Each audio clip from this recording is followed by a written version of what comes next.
국짐과 수박들의 멘탈을 털어버릴 여조가 나왔습니다. 그리고 뒤에서는 오픈 프라이머리를 절대 하면 안 되는 아주 간단한 이유 보고드립니다. 먼저 오늘 갤럽 조사 결과 민주당의 지지율은 2% 반등하며 40%를 기록했습니다. 물론 해당 건은 최근 극우들이 득세하고 보수 과표집이 심해지자 조국 혁신당과 민주당 둘 다를 지지하는 분들이 여조 응답에서는 다소 민주당으로 응답하시는 경향이 많아진 영향도 조금은 있겠습니다만 제 생각에 파면 이후 이 격차는 더욱 확대될 것이라 보여집니다. 재밌는 것은 표집입니다. 역시나 보수 과표집이 100명 이상 월등합니다. 다만 이것도 제가 최근 수많은 여조를 전부 다 세부 내역까지 보는데 이재명 대표의 중도 보수 발언 이후 중도층의 전체 표집이 좀 올라갔습니다. 즉 우리 지지층에서도 중도층으로 응답하는 비율이 많아진 느낌이고 실제 여조에서도 나타나는 추세입니다. 한편 이번 조사에서 재밌는 지점은 대선 전망인데 역시나 압도적인 상황에서 중도층만 보면 더블 스코어를 기록했고 수박들이 그렇게 원하는 개헌 역시 4년 중임제가 압도적인 상황입니다. 물론 지금은 내란 종식이 우선이라 개헌을 언급해 모든 이슈가 다 빨려가도록 만드는 것은 안 됩니다. 수박들이 알면서도 저러는 것은 다 이유가 있는 겁니다. 관련해 사실 이 발언보다 더 제가 들었을 때 두근거렸던 이재명 대표의 말씀 안내드리고 수박에 대해 보고드립니다. 검찰의 권한남용 문제는 사실 정말 심각한데요. 제가 듣기로는 수원지검 또 서울지검에 민생범죄 수사가 안 되고 있대요. 그게 미제 사건이 너무 많아졌다는 몇 배 늘었다는 거예요. 통계적으로. 참. 예를 들면 뭐 전세 사기를 당했다, 뭐 내가 누구한테 뭐 피해를 입었다 이런 거 빨리 수사해서 처리해 줘야 되잖아요. 맞습니다. 이게 이런 걸 민생범죄라고 하는데 그걸 안 하고 누구 때려잡을 그것만 하고 있는 거예요. 정치 수사만 하는 거예요. 저만 하는 게 아니고 언론인들 중에 똑바로 제대로 보도하는 사람들을 잡으려고 아니 세상에 무슨 보도했다고 구속영장을 2번씩 청구하고 구속됐어요 실제로. 그게 말이 됩니까? 말이 돼요. 압수수색을 대대적으로 하고요.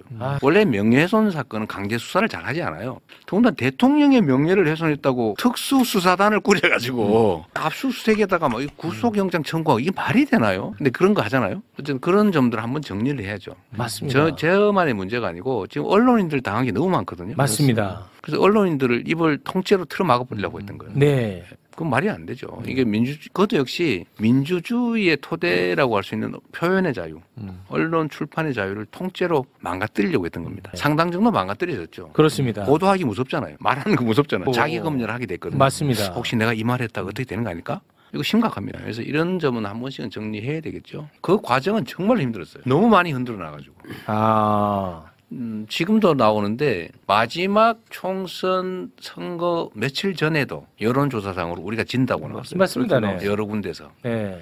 그런데 거기에 대해서 여론조사 회사들이 미안하다는 소리 한 번 안 하죠. 결과를 보고 나서 네. 예를 들면 그 교정을 해야 될 거 아닙니까? 맞습니다. 그게 소위 밴드웨건 효과도 불러오고요. 예를 들면 이 야권 지지층한테 좌절감을 주거든요. 네. 우리 국민들이 그 점에서는 참 위대한데 그 모든 장벽을 넘어서서 정말 엄청난 결과를 만들어낸 거예요. 정말 과반이 안 됐거나 아니면 그때 소위 메이저 여론조사 회사들이 예측한 것처럼 저쪽이 과반을 해버렸다. 큰일 나요.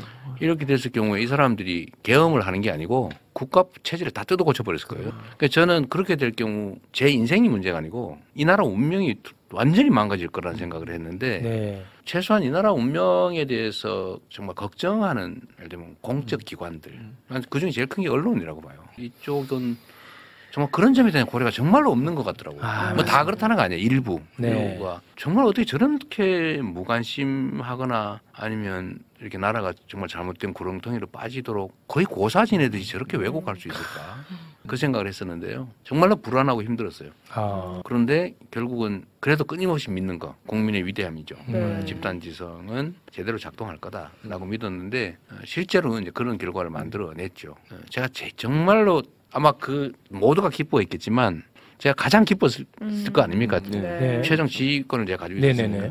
근데 제가 출구조사 발표하는 날 웃지를 못했습니다. 두 가지 이유가 있는데 하나는 그 출구조사대로 안 될 가능성이 있다는 거. 출구조사가 더 좋았죠. 안 될 것 같아요. 그건 우리는 추적 여론조사를 계속 해봤는데 총선 이틀 전 투표 이틀 전부터 급전직하로 떨어지기 시작한 겁니다. 이게 우리 즉 지지율이. 계기가 있나요? 갑자기 왜 그래요? 저쪽이 그 계기가 결집했나? 있죠. 결집한 겁니다. 아, 역결집. 상대가? 역결집을 갑자기 이제 이틀 사이에 한 거고요. 근데 그게 결과대로 안 나올 거라는 생각도 안 했었고 하나는 저렇게 뭐 200석을 한다 한들 최소한 우리 후보를 다녔는데 100군데는 우리 후보들이 눈물 먹고 떨어지는 거 아닙니까? 그렇죠. 근데 그 사람들은 떨어질 거 뻔히 알면서 나간 사람들도 있고. 네, 공감합니다. 3달도 너무 깁니다. 빨리 이재명 정부를 보고 싶습니다. 그런데 또 수박들이 난리를 칩니다. 얕은 수이기도 하지만 이재명 대표에게 자리 지분을 넘어서 이재명을 아예 날리겠다는 마지막 카드로 보입니다. 이러니 이재명 대표께서 매불쇼에 나와 비명이 검찰과 손잡았다는 소리를 하신 겁니다. 매불쇼에서 이재명 대표의 발언이 실수라고 생각하시는 분들은 이 대표를 몰라서 하는 소리입니다. 이건 완벽히 의도된 겁니다. 오픈 프라이머리가 왜 이 대표를 죽일 수 있는 유일한 카드고 이 대표는 왜 지금껏 비명들과 통합하는 스탠스를 보이다가 다시 검찰 이야기를 꺼냈는가. 단지 지분 요구를 할 거였으면 혁신당에선 자체 후보를 냈을 거고 후에 단일화를 했겠죠. 비명들은 경선에 참여한 후 통합하는 모습을 보여주는 대신 자리를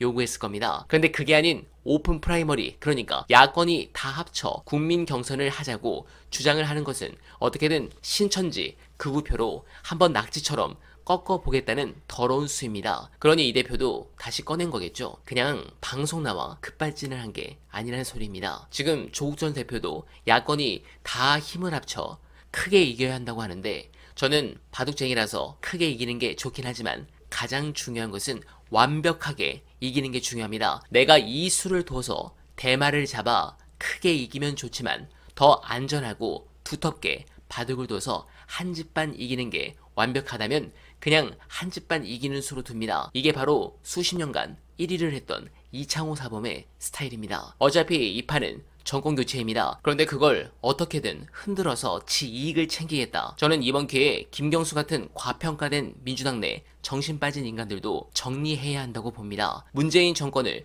최악의 무능한 세력들에게 뺏기고 내란까지 획책해 나라를 개판으로 만든 건 민주당 내에서도 기득권 노름에 빠져서 나이브하게 살았던 그 안일함이 바로 오늘을 만든 겁니다. 그랬던 주제에 적어도 3년 동안 윤석열 정권과 맞서 싸우며 마이크 한번 들어본 적 없는 인간들이 이제 와서 이재명 나가고 자신들한테 자리를 달라는 그런 뻔뻔함에 너무 화가 납니다. 책임을 져야 할 것들이 책임을 안 지고 이제 와 상황이 풀리니 나와서 지분을 찾고 있다. 이들을 전부 다 날려야 합니다.